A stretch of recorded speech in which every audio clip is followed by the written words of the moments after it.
To the Evening Show with me, Gordon Smart, and I'm absolutely thrilled to say we have Welsh royalty in the studio tonight. Welsh Dragons, they've headlined just about every festival you could imagine, picked up loads of awards, but more importantly than that, they are still writing music that really makes you think, and I've been thinking about it all week. Nicky Wyatt and James Dean Bradfield, thanks for coming in, lads. Howdy doody. It's a pleasure, thank you, sir. Can we just get something out of the way very quickly, because I've been trying to get you on the show for a long time, and then you appear 2 weeks after Wales have pumped Scotland in the rugby. Is this anything I should be concerned about? Not at all. No. We don't do that one-upmanship. We don't. The result is enough. Well, I do. He doesn't. I got way too many Scots mates to do that. It's a genuine pleasure to see you, gents, and thanks so much for coming on. It's amazing to think, right, 13 albums in now, and there's new material on the way. James, this song we're going to play in a second, the new single, it's one you've written and done the lyrics for, and sort of it's got your name on it. Is that right? Colours. Well, no, I mean, yeah, but kind of it doesn't mean that it is entirely my creation, because kind of Nick and Sean improved it endlessly because I wanted to take it in a different direction, probably. No, it is. Yeah, I come up with a lyric now and again, and then Nick takes the worst lines out, and adds a couple in there just to give it weight. And yeah, it's a song about just being in a place and time where you feel as if you've left certain things behind, or perhaps the times don't leave you behind, and everything becomes a bit sepia tinged, and everything becomes a distant colour. It really made me think, and that's something the Manic Street Preachers do. I think your music always makes your fans and people who maybe don't listen a lot think about stuff, and particularly where I come from in Scotland as well, there's a bit of the Labour Party and what's happened in the last 30 years in the song, and I think, wow, what a time to write. There's an awful lot to inspire great songwriting at the moment is what I'm trying to get to. There is, yeah. The song is about, like I said, the song is about when you feel as if you kind of even your own side's in a mess, whether it be culturally or politically or wherever, and it's about the confusion of just not having those definable targets to try and strike out against anymore. I think it was just much easier when we grew up. It was easier. You knew what you stood for and you knew what you stood against, and everything overlaps these days. Everything is a miasma of digital hysteria and opinion. Yeah. Whereas it was just easier to kind of plant your flag in the sand when you were our age. I'm so glad we grew up when we did. It's quite overwhelming, isn't it now? It is. Yeah. I suppose when you started as a band in 1986, 87, around that time, you had to think about writing music, and we speak to so many new artists coming through who are considering their social media audience, and how there's so much to consider now. But do you think that damages music, or do you think it encourages it in a different way? I think we had it easier because we had kind of absolutism, we had focus, we literally thought, cover the enemy, Radio 1, top the pops, we've made it. Easy as that. And we sent out letters to journalists. We could barely play. Well, certainly me and Richie could barely play at the time.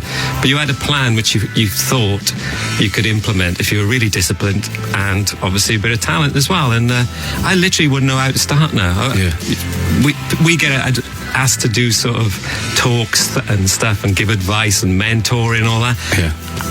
Everything I believe in is the exact opposite to what happens now. To get a deal now, I mean, so you're asked to go to some music institute, and I literally, it would be like 100 confused cocker spaniels just looking at you, just going, "What are you on about?" In their heads. Is that how you get a record deal? Well, we're going to play the single right now. It's the first play on Radio X. Really excited to play it on a Friday night here on the Evening Show. This is the brand new single from Manic Street Preachers. We think it's outstanding. This is Distant Colours on Radio X.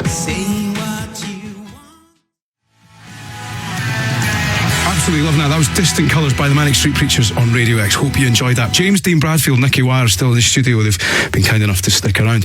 I said, lads, 13th album, right? I watched the programme recently about a family who had 13 children. When you've got 13 albums, are there some that you remember a little bit better than the others, or maybe you feel slightly guilty about ignoring some of the others? Well, number one, in this day and age, we are not going to compare producing 13 records to childbirth, okay? I'm getting that straight, okay?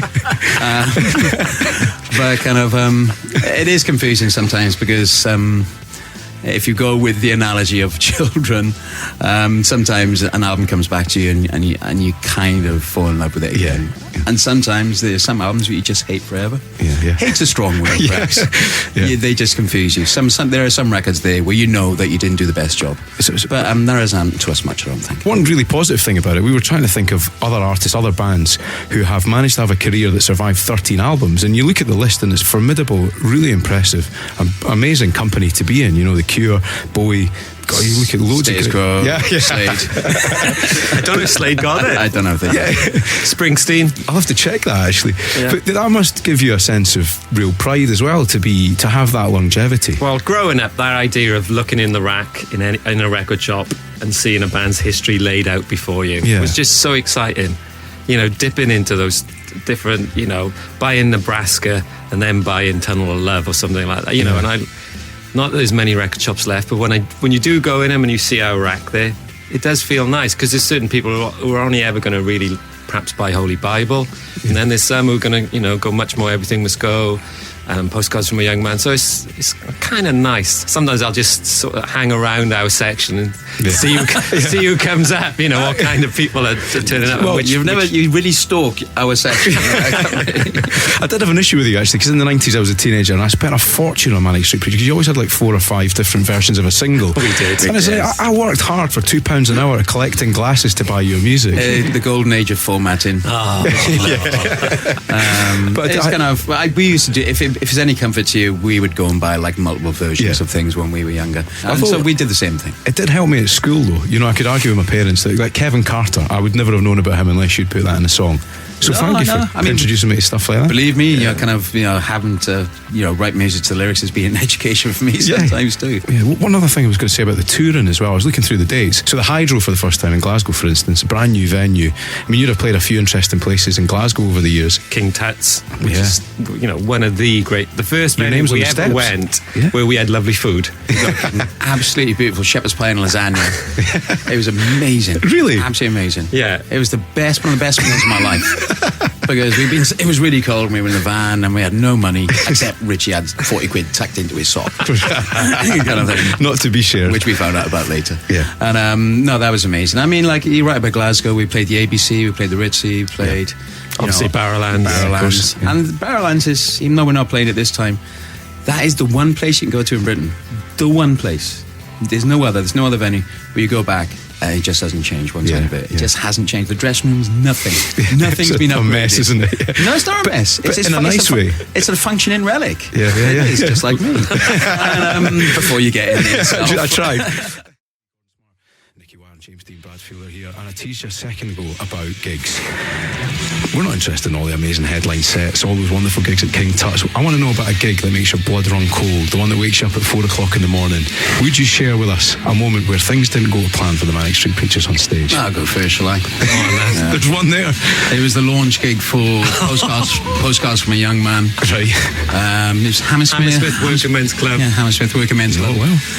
And it was the launch gig with lots of media there, and a selected amount of hardcore Manics fans.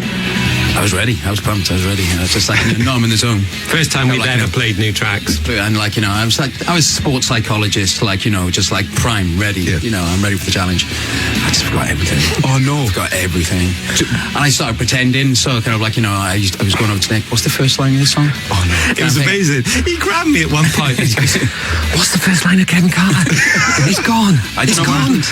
I had a complete brain freeze, like as Americans say. It was just, I started saying, sorry, it's a technical problem. That's why. People weren't buying it by the end. We had to start one song 3 times. Yeah. The descent. I had lots of people, lots of friends there. My wife was there. I went out in the car park and just sat against a transit and just stayed into the distance for 40 minutes, and it was freezing outside. It was a disaster. James, thanks for being so magnanimous and kind to share that horrible moment. It was like watching the biggest idiot in the world try to sing in front of a band. I feel uncomfortable for you. That's bad. Nicky, have you got one that you'd like to share? Well, the greatest one. So we did 2 gigs in a day. I forget. I think it was Belgium and maybe Luxembourg. And Richie had peaked too early in terms of the Johnny Walker black label or red label, I can't remember. Hardcore. Yeah. Anyway, when we got to the second gig, it was in someone's back garden. That's the only way I can describe it. There was barely anyone watching. Richie decided to stage dive, but there was no one there. So he literally does a semi-somersault and lands on his head. Luckily, it was a garden. So he had a big tuft of grass sticking. And it sobered him up. Character building. It was character building, and we all had a good laugh. Well, thank you so much for sharing that with us. More from the Manic Street Preachers in just a second after this. Manic Street Preachers at Design for Life. I'm Gordon Smart. This is the Evening Show on Radio X, and Nicky Wire and James Dean Bradfield are still here. Gents, you've changed the way I pronounce the word emptiness, and I can't say a design for life without saying a design for... You changed the pattern of English. Sorry, that's actually quite an achievement. It is. Yeah. Emptiness will never be the same for me. Now, gentlemen, I'm writing a book called Slash Gordon about awkward encounters in bathrooms. So would you please help me with the new chapter, the Welsh chapter? Are there any awkward encounters that you found yourself having, James? I was in New York, I think it was in 93, 92. I think we were playing, and we were in a bar across the road from where we were playing. I was in there with Martin, our manager. Went into the bathroom, and then kind of like it was just somebody else in there, and he was a novelist called Seth Morgan, and he was just taking a slash at the urinals kind of thing. And he had a book, quite a celebrated book that had come out called Homeboy, and he was quite celebrated at the time because he was a kind of a bit of a bad boy, a reformed bad boy that had kind of like come good and written this novel. And it's just very short. I was at the sinks, not at the urinal, and I was washing my hands. I said, really liked Homeboy, and he just went off, kid. That is which is great. Which is really good. That's what you want, though, isn't it? From a character like that. Nicky, have you got one for us? No, I have met. There's not much dialogue involved. When we played Cuba, for instance, one of my heroes, the triple Olympic boxing heavyweight champion Felix Savon, was an amazing dancer. Was. While I think absolutely. Of it. We had an after show after meeting Castro and doing the gig. Then we had an after show. 6'6" or something as well. Isn't Yeah. So he was there, and Alberto Guantarino was there, who was one of my favourite athletes of all time. The only Olympic champion ever to win the 400 and the 800 in the men's. It's great knowledge. Now if we can only get them in a toilet. Well, they were. No, they were. Felix Savon was in the toilet. Right, gotcha. And I wanted to ask for his autograph. He's gigantic, massive, amazingly graceful. But I just out. And I didn't go at the toilet either. I just got too nervous. They're excellent. And that was it. Two brilliant slash. Thank you very much, gents. I'd like you to stay all night and blether away, but I'm sure we can do it again in the future. Absolutely. I'd like to wish Wales all the very best with Ryan Giggs. And the Six Nations as well. Gents, the new album's just on the horizon as well. The Resistance is Futile is called, another really serious and thoughtful title. Well done on that one. Are you going to run out of these at some point? No, I mean, there's one thing that I haven't fallen out of love with is words. You know, words are still the kind of the thing that keep me going. So titles are not a problem. Playing the bass is the problem. You know what, gents? It's been a pleasure having you, and thank you very much. Manic Street